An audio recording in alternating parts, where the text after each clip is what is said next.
নমস্কার বন্ধুরা, কম্পিটিটিভের দুনিয়ায় আপনার প্রত্যেককে স্বাগত এবং আপনার সাথে আছি আমি পর্ণদীপ। আর 15 দিনে ডব্লিউপি ক্র্যাক এই যে সিরিজ, এখানে আজ আমরা এক্সপেক্টেড জিআই পার্ট 2 নিয়ে আলোচনা করব। আর কারেন্ট অ্যাফেয়ার্সের যে দুটি লেকচার বাকি রয়ে গেছে আমি আগামী 2 থেকে 3 দিনের মধ্যে কভার করে দেবো। আর আমি 1.5 দিন মতো লেকচার আনতে পারিনি, তার কারণ হচ্ছে আমাদের এখানে পাওয়ার কাট হয়ে গেছিলো এবং তার ফলে কোনো রকম ডিভাইসে চার্জই দেওয়া যাচ্ছিলো না। শুধুমাত্র তার জন্য নয়, কারেন্ট আসার পরেও কিন্তু খুবই প্রবলেম হচ্ছিলো, তার কারণ পাওয়ার এত বেশি এসে গেছিলো যে কোনো মোবাইল থেকে ট্যাব থেকে শুরু করে কোনো কিছুই চার্জ নিচ্ছিল না। ইভেন এখন একটু সমস্যার সমাধান হয়েছে, অন্তত পাওয়ার ব্যাঙ্ক চার্জ দেওয়া যাচ্ছে, অন্য কিছু চার্জ দেওয়া যাচ্ছে না। তো যাই হোক, এই ছিল প্রবলেম। তো আমরা আবার এই সিরিজটাকে শুরু করছি। মোটামুটি 22-23 তারিখের মধ্যে আশা করব শেষ করতে পারবো, কারণ জিআই আমরা আর একটি লেকচারের মাধ্যমে শেষ করে ফেলবো।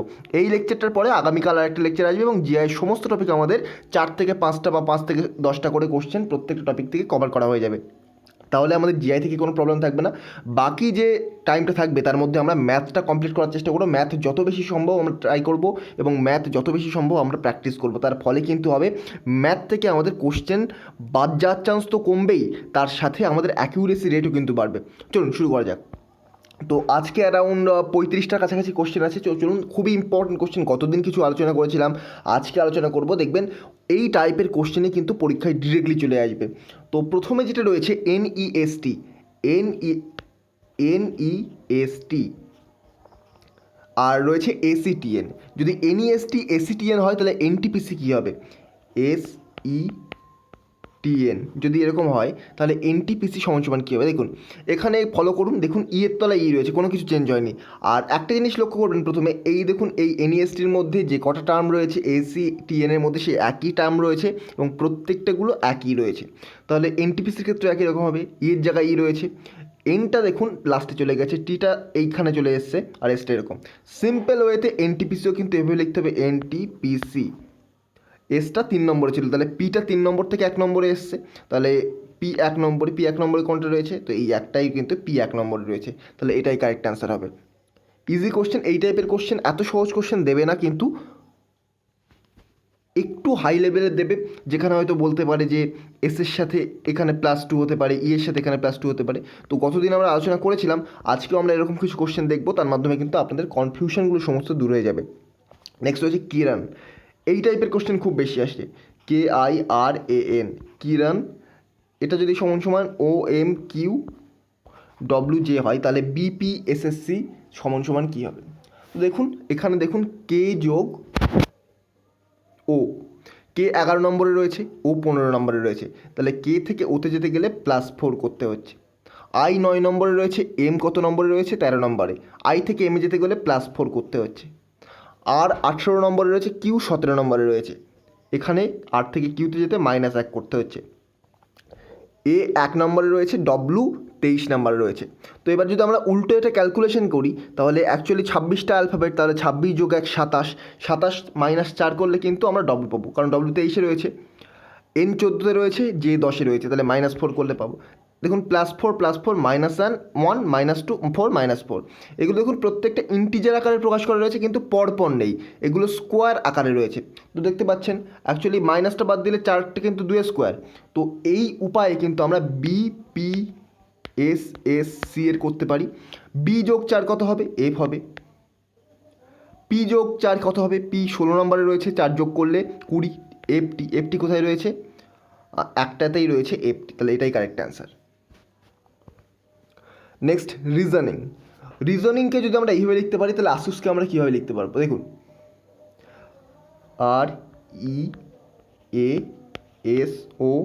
REASONING। রিজনিংকে আমরা কীভাবে লিখবো? IVZHLMRMT। দেখুন প্রত্যেকের তলায় দেখুন, আমি কতদিন বলে দিয়েছিলাম দুটোর যোগফল যদি 27 হয় তাহলে দুটো কিন্তু একটা আর একটার অপোজিট। অথবা আপনারা এটাও করতে পারেন যে আমি একটা শিখিয়ে দিয়েছিলাম ABCD এরকম এম পর্যন্ত যাবে, তারপর আবার এন থেকে এদিকে শুরু হবে। তো একটা যার ওপরে যেটা রয়েছে বা যার নিচে যেটা রয়েছে একটা কিন্তু আরেকটার অপোজিট হয়ে যায়। তো ওটা করতে পারেন, অথবা আরেকটা করতে পারেন, দুটোর যোগফল যদি দুটো লেটারের অ্যালফাবেটের যোগফল যদি দেখা যায় 27 হচ্ছে, তাহলে একটা কিন্তু আরেকটার অপোজিট হবে। তো আর 18 নম্বরে রয়েছে, আই রয়েছে 9 নম্বরে, 18 আর 9 কত হচ্ছে? 27। ই 5, ভি 22, 5 আর 22 27, A1 Z26, 1 আর 26 27, প্রত্যেকটা একইভাবে সেম ওয়েতে দুটো যোগফল কিন্তু 27, প্রত্যেকটা যোগফল 27 হচ্ছে, তার মানে একটা আরেকটার অপোজিট। একই ওয়েতে আসুসেরও প্রত্যেকটা তাহলে অপোজিট হবে। এর অপোজিট কত? জেড। এসের অপোজিট কত? এইচ। ইউ এর অপোজিট কত? ইউ 21 নম্বরে রয়েছে তাহলে এফ হবে, আর এস 19 নম্বরে রয়েছে তাহলে এইচ হবে। দেখুন A R Z 27, S R H 27, U R F 27, S R H 27, তাহলে Z H F H, Z H F H এটাই কিন্তু কারেক্ট অ্যান্সার। এইভাবে কিন্তু আমাদের করতে হবে। নেক্সট দেখুন রয়েছে A C F O M R, A C F O M R, আর F C A R M O, এই টাইপের যে জিআই এটা কিন্তু গতদিন আমরা একটা করেছিলাম, তো আজকেও আমরা দেখে নেবো। দেখুন একই রয়েছে, কোনাকুনি দেখুন তিনটে করে পার্ট করে নিন, এটাকে তিনটে করে আপনি যদি পার্ট করে নেন দেখবেন এই যে 1 নম্বর আর 3 নম্বর আর 2 নম্বরটা সেম রয়েছে, 1 নম্বর আর 3 নম্বর, 3 নম্বর আর 1 নম্বর এটা কিন্তু একই। দেখুন এই যে ও 3 নম্বরে রয়েছে, 1 থেকে 3 যাচ্ছে, আর 3 থেকে 1 আসছে, আর 2 নম্বরটা সেম রয়েছে। সেম ওয়েতে আমরা ওইটাও করব। আমরা অপোজিটে কী পাচ্ছি? M N T D E F, তো আমরা 3টে করে ভাগ করে নেব। তা 3 নম্বরটা একে আসবে টি, 1 নম্বরটা 3-এ যাবে এম, আর 2 নম্বর 2-এ থাকছে। 1 নম্বরটা 3-এ যাবে ডি, 3 নম্বরটা একে আসবে এফ, আর 2-এরটা 2-এ থাকবে। তো এই এবার এটা তুলে দিন, তাহলে অ্যান্সার কী হবে? T N M F E D. দেখা যাক, T N M F E D, option 3 correct answer.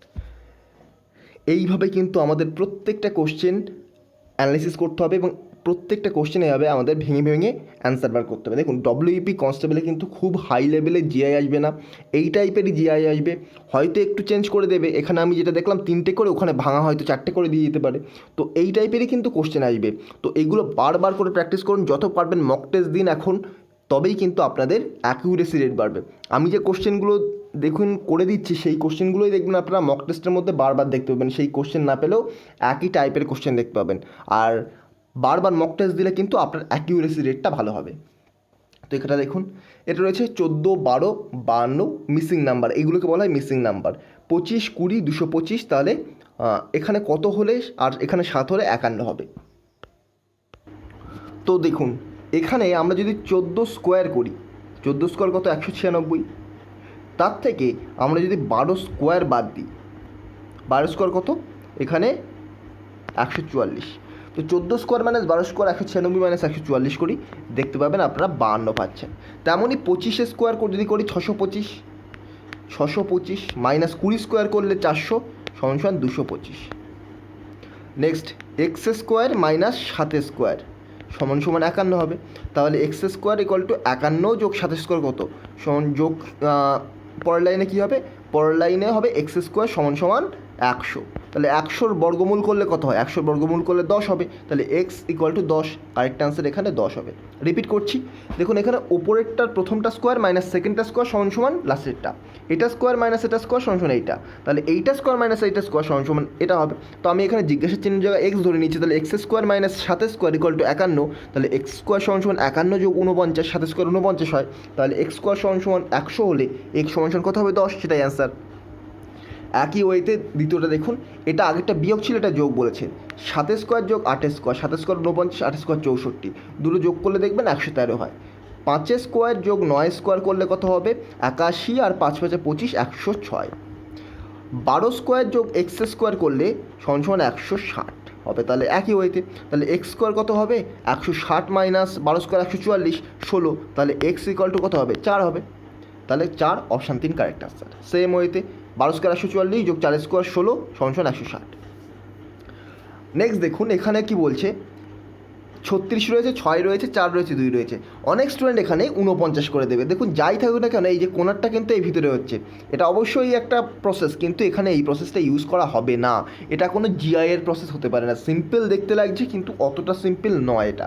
এখানে কীভাবে করতে হবে দেখুন, এখানে আপনারা যদি প্রথম যে রো সেই বরাবর গুণ করে দেন, অর্থাৎ 36 গুণ 6, এবার এটাকে আপনি ভাগ করছেন কি দিয়ে? দেখুন 4 + 2, এইটা আর এইটার গুণফল ভাগ 4 + 2, তাহলে 36 গুণ 6, 36 গুণ 6 আমি আর গুণ করছি না, ভাগ করব 4 আর 2 কত 6, 6 দিয়ে ভাগ করলে 36। সেম ওয়েতে দেখুন প্রত্যেকটা করতে থাকুন। 25 গুণ 5 125, তাকে 3 যোগ 2 দিয়ে ভাগ করলে 25 হচ্ছে। তো এটাও কি হবে 49 গুণ 8 ভাগ 4 যোগ 3, তাহলে 49 গুণ 8 গুণ 1/7, তাহলে 7 7 7 56 কারেক্ট অ্যান্সার। তো অপশান এ কারেক্ট অ্যান্সার। এভাবেই কিন্তু করতে হবে। নেক্সট দেখুন এখানেও এটা মোটামুটি ইজি রয়েছে। দেখুন এখানে দেখুন 15 45, 17 68, 9 এখানে সামথিং রয়েছে। তো এখানে একটু দেখুন এখানে 45 রয়েছে নিচে, 45কে 15 দিয়ে ভাগ করলে আমরা পাচ্ছি 3, কিন্তু এখানে রয়েছে 2। 68কে 17 দিয়ে ভাগ করলে আমরা পাচ্ছি 4, কিন্তু এখানে রয়েছে 3। তার মানে এখানে যেটা থাকবে সেইটার সাথে এক যোগ করে নিয়ে ওপরটার সাথে গুণ করতে হবে। অর্থাৎ কি, অর্থাৎ এখানে দেখুন এখানে 2 রয়েছে, আমরা +1 করে নেবো। 2 + 1 = 3 করে নিলাম। 3 × 15 = 45। এখানে 3 জায়গায় 4 করে নিলাম। 4 × 17 68। তাহলে 6-এর সাথে আমরা যদি 1 যোগ করে নিই, 6 × 1 = 7, 7 আর 9 কত হবে 63, 7 9 63। তাহলে অপশান 3 কারেক্ট অ্যান্সার। নেক্সট দেখবো এখানে এটা কি বলছে দেখুন, এটাও মোটামুটি সোজা রয়েছে। এখানে আমরা কি করব 1 + 2 করব, ওপরের দুটো আমরা যোগ করছি, ওপরের দুটো যোগ করে এইটা দিয়ে ভাগ করবো, একেবারে নিচেরটা দিয়ে ভাগ করবো, ভাগ 3। তাহলে 1 যোগ 2 আমরা জানি বডমাস রুল অনুযায়ী ব্র্যাকেটটা আমাদের আগে ক্যালকুলেশন করতে হয়, তাহলে আমরা ব্র্যাকেট আগে ক্যালকুলেশন করবো। 1 যোগ 2 3, 3 ভাগ 3 = 1। এরকম 6 যোগ 4 ভাগ 2, 6 4 10 ভাগ 2 5। আর এখানে 21 যোগ 7 কত হচ্ছে, 21 যোগ 7 28 ভাগ 14, 28 ভাগ 14 2 হচ্ছে। তো কারেক্ট অ্যান্সার এখানে হবে 2, এখানে correct answer 2, option A correct answer. এভাবে করতে হবে। নেক্সট দেখুন এটা কিন্তু খুব ইম্পর্টেন্ট, একটি বা দুটি কোশ্চেন এই টাইপের আপনারা দেখতে পাবেন। এখানে বলছে নিচের চিত্রে কতগুলি ত্রিভুজ রয়েছে, কতগুলি ত্রিভুজ দেখুন আমরা গুনবো। আমি প্রথমে নাম দিয়ে দিই ত্রিভুজটার, A B C D E F। প্রথমে আমরা এই বড় ত্রিভুজটা ক্যালকুলেট করব। দেখুন এখানে ত্রিভুজ A F E, ত্রিভুজ A F E, ত্রিভুজ F E C, ত্রিভুজ F B C, ত্রিভুজ E C D, বড় ত্রিভুজ পাচ্ছি আমরা এখানে একটা A B C। এখান থেকে দেখুন আমরা 5টা ত্রিভুজ পেলাম এই বড় ত্রিভুজ থেকে। এবার এই ছোটো ত্রিভুজটা কীরকম রয়েছে, ছোট ত্রিভুজটা এরকম রয়েছে একটা, দেখুন এ পাশে দেখুন একটা ছোট ত্রিভুজ রয়েছে এরকম রয়েছে। তো এটাকে আমরা নাম দিলাম PQR, PQR রয়েছে। তো দেখুন আর এখানে আমরা দিলাম S। তাহলে এখানে দেখুন ত্রিভুজ PQR একটা বড় ত্রিভুজ পাচ্ছি, আর এখানে একটা ছোটো ত্রিভুজ পাচ্ছি, এখানে একটা ছোটো ত্রিভুজ পাচ্ছি। অর্থাৎ ছোটোটা থেকে আমরা মোট 3খানা ত্রিভুজ পাচ্ছি, আর এটার থেকে আমরা মোট 5খানা ত্রিভুজ পাচ্ছি। তাহলে 5 আর 3 কত হচ্ছে, 5 আর 3 কিন্তু তাহলে 8খানা ত্রিভুজ আমরা মোট এখানে পাচ্ছি। তো 9-এর বেশি তো হচ্ছেই না, তো কারেক্ট অ্যান্সার এখানে কারেক্ট হবে 8। নেক্সট দেখুন এখানেও বলছে প্রদত্ত চিত্রটিতে কতগুলি ত্রিভুজ রয়েছে। এখানে ভালো করে লক্ষ্য করুন, এখানে কিন্তু বড় বড় এখানে 2খানা ত্রিভুজ রয়েছে। এখানে এগুলো নামকরণ করারও দরকার হয় না। দেখুন এই বড় বড় 2খানা ত্রিভুজ, একটা ত্রিভুজ আর এই যে বড় বড় ত্রিভুজ। তাহলে বড় ত্রিভুজ কত হলো, 2খানা আমরা ত্রিভুজ অলরেডি পেয়ে গেলাম। এবার আমরা ছোট ত্রিভুজগুলো দেখব। ছোট ত্রিভুজ কটা রয়েছে, 1টা 2টো 3টে 4টে 5টা 6টা যোগ 6টা। তাহলে কারেক্ট অ্যান্সার কত, 8টা ত্রিভুজ রয়েছে। এখানে আর বেশি কিন্তু ত্রিভুজ নেই, কোথাও দেখুন আর কোনো ত্রিভুজ নেই।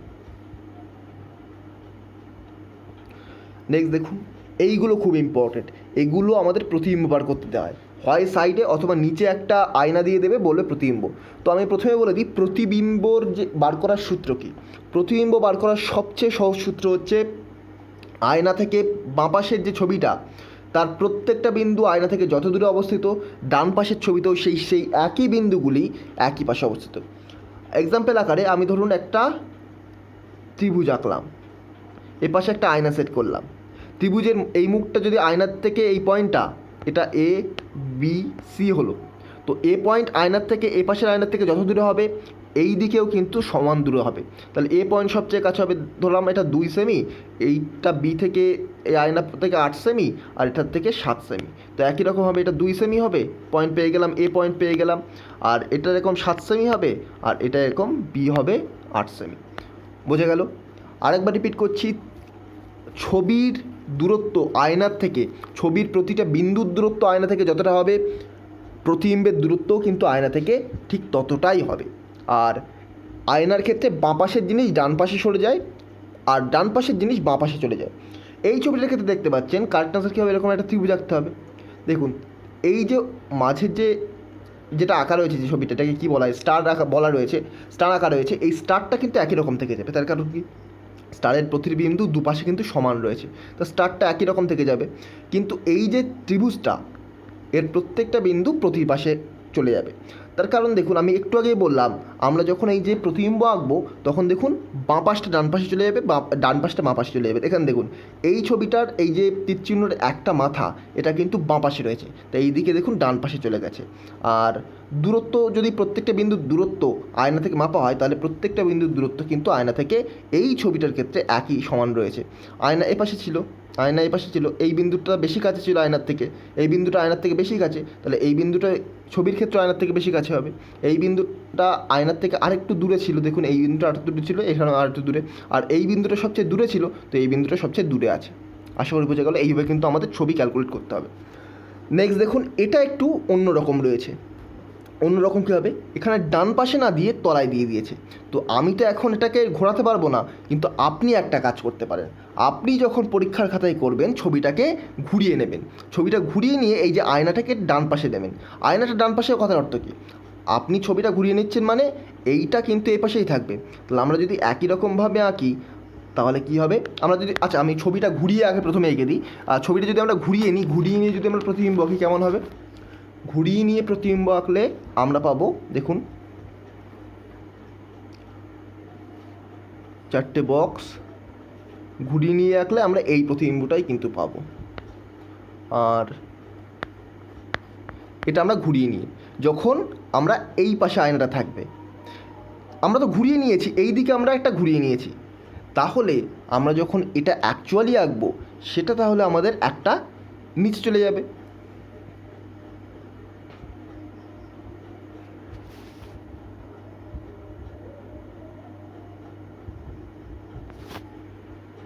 আশা করি বোঝা গেল। দেখুন আমরা এইভাবে এঁকেছি ছবিটা আমরা ঘুরিয়ে নিয়েছি, এইটা এইভাবে ঘুরিয়ে নিয়েছি, তাহলে আমরা যখন আঁকবো, অ্যাকচুয়ালি যখন আসল ছবিটা হবে, তখন আমাদের ছবিটা এইরকমভাবে ঘুরে যাবে। তো এইরকম যে ঘুরিয়ে দেব, ঘোরানোর ফলে ছবিটার প্রতিবিম্বটা কী হবে, দেখুন লক্ষ্য করুন, ঘোরানোর ফলে ছবিটা হবে এইটা এখানে চলে যাবে, এইটা এখানে চলে যাবে, এইটা এখানে চলে যাবে, আর এইটা এখানে চলে আসবে। এইটা হচ্ছে পার্থক্য আসবে। এবার যদি না ঘুরিয়ে আঁকা যায়, তাহলে আমি দেখুন কীভাবে আঁকছি। আগে যে সূত্রগুলো বললাম, একটা বিন্দুর থেকে সবচেয়ে দূরতম বিন্দুটা আরেকটা বিন্দু হবে। দেখুন এখান থেকে সবচেয়ে কাছের, দেখুন এইটা, দেখুন এই বিন্দুটা সবচেয়ে কাছের, আঁকলাম। এইটা দেখুন দূরের, আঁকলাম।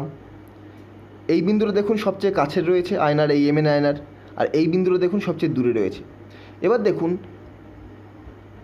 এইটা কিন্তু ওপরেই থাকবে, কেন,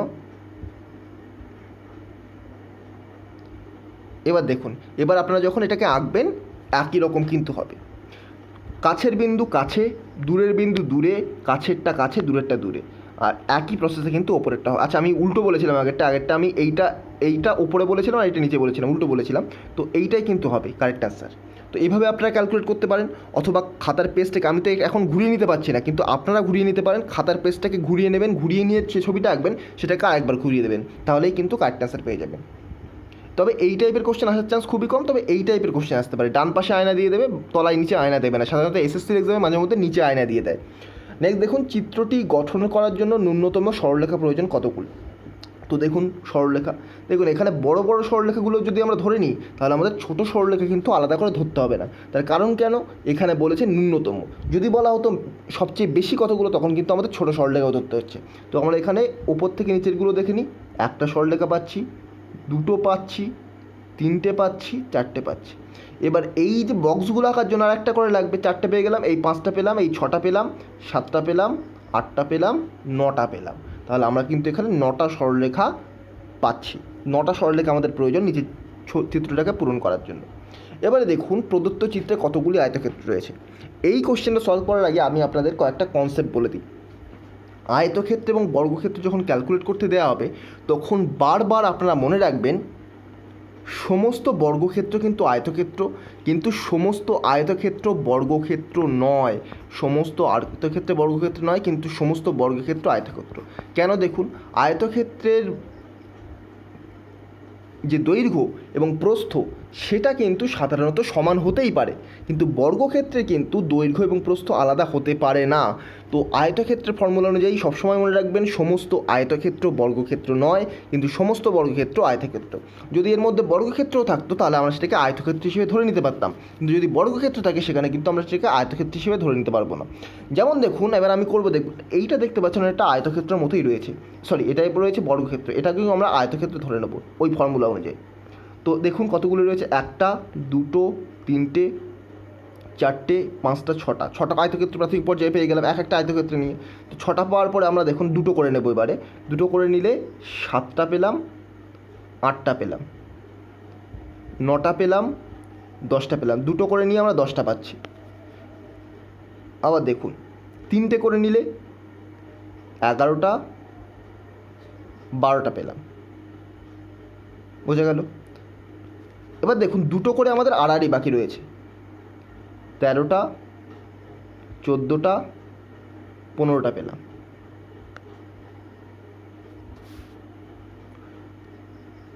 পনেরোটা পাওয়ার পরে আমরা যখন আরেকটু ভালো করে লক্ষ্য করব তখন কিন্তু আমি একটু আগে যেটা বললাম এগুলোকেও আমরা নিতে হবে, এইগুলোকেও আমাদের নিতে হবে। টোটালটাও একটা হচ্ছে, এটাও একটা হচ্ছে, এটাও একটা হচ্ছে, তাহলে একটা বড়, আচ্ছা 15টার পরে একটা বড়, 2টো বড়, আর দুটোর মিলে আরেকটা বড়, তাহলে এখান থেকে আরও 3টে পাচ্ছে, এই একটা, 2টো আর এই টোটালটা মিলে একটা, যোগ 3টে, তাহলে কটা হচ্ছে 15 আর 3 কত 18টা। আমি আরেকবার দেখিয়ে দিচ্ছি, 1টা 2টো 3টে 4টে 5টা 6টা 7টা 8টা 9টা 10টা, এবার বড়টা নিলাম 11টা 12টা 13টা 14 15 16, আর এই যে 17, আচ্ছা 17 18টা একবার দেখিয়ে দিই, আর এই যে 17 আর এই যে 18, তো এই হচ্ছে টোটাল আমরা 18টা কিন্তু আয়তক্ষেত্র পাচ্ছি। এভাবে আমাদের যোগ করে করে দেখতে হবে কতগুলো পাওয়া যাচ্ছে। নিচের চিত্রে কতগুলো ত্রিভুজ রয়েছে দেখুন, একটা ত্রিভুজ, 2টো ত্রিভুজ, 3টে ত্রিভুজ, আর এই বড়টা নিয়ে একটা ত্রিভুজ, 4 নম্বর ত্রিভুজ এটা। তো আমরা এইভাবে 4টে পেয়ে গেলাম। এই বড়টার মধ্যে দেখুন আবার 2টো রয়েছে, একটা 2টো, তাহলে 4 আর 2 6টা পেয়ে গেলাম, 6টা ত্রিভুজ পেলাম। আবার দেখুন এই একটা ত্রিভুজ 7টা, এই একটা ত্রিভুজ 8টা, এই একটা ত্রিভুজ 9টা, আর এই একটা ত্রিভুজ 10টা, তাহলে আমরা এখানে 10টা ত্রিভুজ পাচ্ছি। নেক্সট, যদি এই টাইপের কোশ্চেন কিন্তু পরীক্ষায় আসবে, নিচে দেবে না কিন্তু ডান পাশে দেবে। তো এবার দেখুন কীভাবে আঁকতে হয়। আমি বললাম প্রতিটা বিন্দুর দূরত্ব সমান হবে, ছবিতে যতটা চিত্রেও ততটা। দেখুন এই বিন্দুটা কাছে রয়েছে, তাহলে এই বিন্দুটা এরকম হবে, আর যেহেতু এটা ডান পাশে ছিল এটা বাঁ পাশে চলে গেল, এটা ডান পাশে রয়েছে তাহলে এটা বাঁ পাশে চলে যাবে। তো বাঁ পাশে কীভাবে যাবে, আমি একটু আগেই বললাম প্রতিটা বিন্দুর দূরত্ব সমান হবে, তখন এই বিন্দুটা ওপরে রয়েছে, এই বিন্দুটা ওপরে থাকবে, দেখুন পরপর কিন্তু চলে আসছে।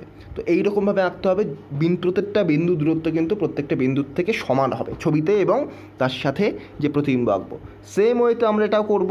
দেখুন প্রত্যেকটা বিন্দুর থেকে প্রত্যেকটা বিন্দু, এটা ডান পাশ, সরি এটা বাঁ পাশ, বাঁ পাশ ডান পাশে যাবে, আর এটা দেখুন লম্বভাবে রয়েছে তো লম্বভাবেই থেকে যাবে, আর এই বাঁ পাশটা ডান পাশে যাবে, ডান পাশটা বাঁ পাশে আসবে। দেখুন এটা এরকমভাবে রয়েছে, এটা কাছে রয়েছে আয়না থেকে, তাহলে এটাও কিন্তু আয়না থেকে কাছে থাকবে।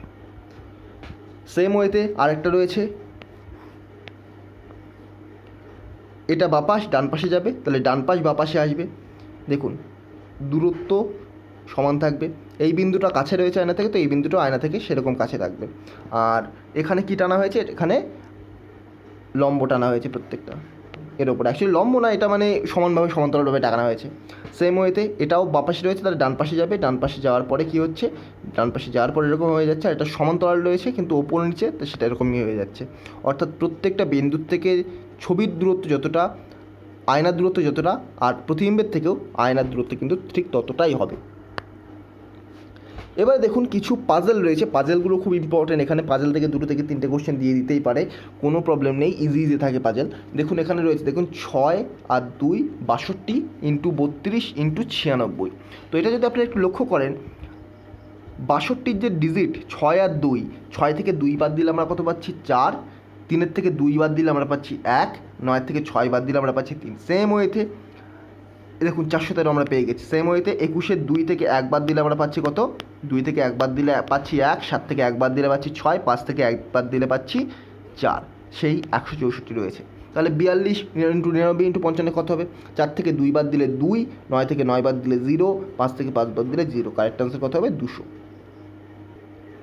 তো নেক্সট কোশ্চেন দেখব। নেক্সট কোশ্চেন এই টাইপের রয়েছে, দেখুন এখানে 6 আর 5 বলেছে, 65 ইন্টু 25 সমান যদি 4 হয়, তাহলে 39 ইন্টু 19 সমান 2 হলে 76 ইন্টু 11 সমান কত হবে। এটাও সেম হইতে হবে। দেখুন 6 আর 5-এর যোগফল কত, ডিজিট দুটোর যোগফল 65, ডিজিট কত 6 আর 5, 6 আর 5-এর যোগফল 11। তার থেকে যদি আমরা 5 আর 2-এর যোগফল করে বিয়োগ করে দিই, দেখুন 5 আর 2-এর যোগফল 7 সমান 4 পাবো। এখানে 3 আর 9-এর যোগফল কত 12, মাইনাস 9 আর 1-এর যোগফল 10 সমান 2 পাবো। সেম ওয়েতে তাহলে 6 আর 7-এর যোগফল কত 13, তার থেকে আমরা যদি 1 আর 1-এর যোগফল 2 বাদ দিই তাহলে কিন্তু আমরা 11 পাবো। কারেক্ট আনসার হবে অপশান এ 11। রিপিট করছি, 65 আর 25 আলাদা আলাদা দুটো সংখ্যা রয়েছে, দুটো যোগফল বলেছে, গুণফল বলেছে। তাহলে দেখুন 6 থেকে 5 6 আর 5 যোগ করলে 11, তার থেকে 2 আর 5 যোগ করলে 7, সেটা বিয়োগ করবো 4 পাচ্ছি। 39-এর 3 আর 9 যোগ করলে 12 এবং 19-এর 1 আর 9 যোগ করলে 10, বিয়োগ করলে 2 পাচ্ছি। তেমনই 76-এর ডিজিট যোগ করলে 6 7 13, তার থেকে আমরা 11-র 1 আর 1 যোগ করলে 2 পাচ্ছি। তো 13 থেকে 2 বাদ দিলে 11। নেক্সট দেখুন, এটা এই টাইপের কোশ্চেনও থাকবে পরীক্ষায়, একটা বা দুটো, স্পেশালি একটা থাকার চান্সই বেশি, তবে একটা কোশ্চেন তো থাকবেই। দেখুন 26, বি এর মান কত বলেছে, বি মানে বলেছে প্লাস, এরকম আগে পাতিয়ে নেবেন। এটা 4, 26 যোগ 4, ডি মানে কত বলেছে, ডি মানে ভাগ 3, সি মানে কত বলেছে, সি মানে মাইনাস 2, এ মানে বলেছে গুণ 3। এবার দেখুন আমাদের বদমাশ রুল অনুযায়ী ভিতরের ব্র্যাকেটের কাজ আগে করতে হবে। 26 আর 4 কত হয় 30, 30 ভাগ 3 মাইনাস 2 গুণ 3।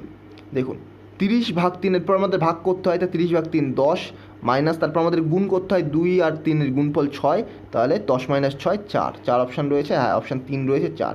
এটাই কিন্তু ক্যালকুলেশান বদমাশ রুল অনুযায়ী। নেক্সট রয়েছে এখানে বলছে, দেখুন $4 হলে সমান 29 হলে আরেকটা বলা রয়েছে, তাহলে এইটা সমান কত হবে। তাহলে আমাদের ডলার সমান কি, সমান কি, এগুলো কিন্তু আগে বার করতে হবে। দেখুন এখানে 6 গুণ 4 24 যোগ 5 করলে আমরা 29 পাচ্ছি। আর এখানেও দেখুন আমরা 9 গুণ 6 54 যোগ 3 করলে 57 পাচ্ছি। তাহলে আমরা একটা জিনিস বুঝে গেলাম, এখানে ডলার সমান গুণ এবং অ্যাট দ্য রেট সমান এখানে প্লাস, সমান প্লাস।